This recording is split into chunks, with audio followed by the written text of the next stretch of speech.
महाकुंभ में दर्शन देने आए 5 ऐसे साधु बाबा जिनकी घोर तपस्या के बारे में जानकर रह जाएंगे हैरान। किसी साधु ने जीवन भर न नहाने की खा रखी है कसम, तो कोई साधु कई सालों से अपने एक हाथ को हवा में उठाकर कर रहा ऐसा योग जिसके पूरा होते ही होगा ऐसा चमत्कार जिसकी वजह से पूरी दुनिया में हो जाएगा भारत का बड़ा नाम। पहले नंबर वाले साधु की तपस्या को देखकर तो विदेशों से लोग इस साधु महात्मा के दर्शन करने कुंभ मेले में आ रहे हैं। तो चलिए जानते हैं महाकुंभ में आए इन चमत्कारी साधुओं के बारे में। नंबर 5, छोटू बाबा। कुंभ में शामिल होने आए छोटू बाबा की हाइट 3 फीट से भी कम है, इसीलिए इन्हें छोटू बाबा का नाम मिला हुआ है। लेकिन इनकी खास बात यह है कि इन्होंने पिछले 32 सालों से स्नान नहीं किया है। छोटू बाबा जीवन भर न नहाने की तपस्या कर रहे हैं। छोटू बाबा की इस घोर तपस्या को देखकर हर कोई हैरान है कि पिछले 32 सालों से ना नहाने के बाद भी छोटू बाबा इतनी साफ सुथरे कैसे दिखते हैं और वे इस कठिन तपस्या को कैसे पूरा कर पा रहे हैं। इसीलिए छोटू बाबा से मिलने दूर दूर से लोग महाकुंभ मेले में आ रहे हैं। नंबर 4, अनाज बाबा। कुंभ में शामिल होने आए अनाज बाबा की खासियत ये है कि ये बाबा पर्यावरण को ध्यान में रखते हुए ऐसी घोर तपस्या कर रहे हैं जो बड़े बड़े संतों के लिए भी कर पाना काफी मुश्किल है। दरअसल इन्होंने पिछले 5 सालों से अपने सर पर कई तरह की फसल उगा रखी है। अनाज बाबा के सर पर बाजरा, गेहूं और चना जैसी कई तरह की फसलें उगी हुई हैं। इन बाबा ने ये घोर तपस्या इसलिए शुरू की थी ताकि ये दुनिया भर में पर्यावरण संरक्षण का संदेश दे सके। नंबर 3,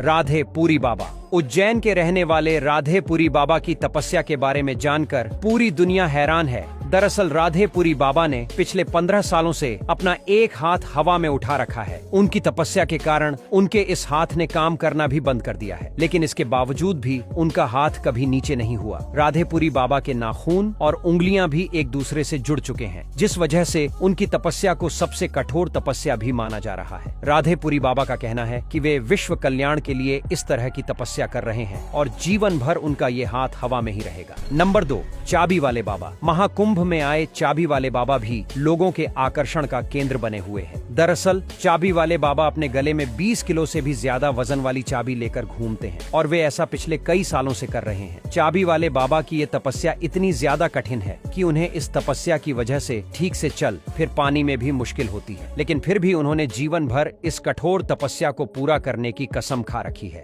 नंबर 1, रुद्राक्ष बाबा। महाकुंभ में शामिल हुए रुद्राक्ष वाले बाबा अपने सर पर 45 किलो से भी ज्यादा वजन वाले रुद्राक्ष की माला को ग्रहण किए हुए हैं। रुद्राक्ष वाले बाबा के सर पर लाखों रुद्राक्ष लगे हुए हैं। इन बाबा का असली नाम गीतामंद गिरी महाराज है और ये महादेव के सबसे बड़े भक्तों में से एक माने जाते हैं, जो जीवन भर इस घोर तपस्या को करने की कसम खाए हुए हैं। दोस्तों, महाकुंभ मेले में इन 5 तपस्वी बाबाओं के अलावा भी लाखों ऐसे साधु संत शामिल हो रहे हैं जिनकी चमत्कारी शक्तियों देखकर आपको भी यकीन नहीं होगा कि ऐसा सच में हो सकता है। अगर ऐसे किसी बाबा से आप भी मिले हैं या आप भी महाकुंभ में आ रहे हैं तो वीडियो में कमेंट करके जरूर बताएं। साथ ही वीडियो के कमेंट में हर हर महादेव लिखना बिल्कुल न भूलें।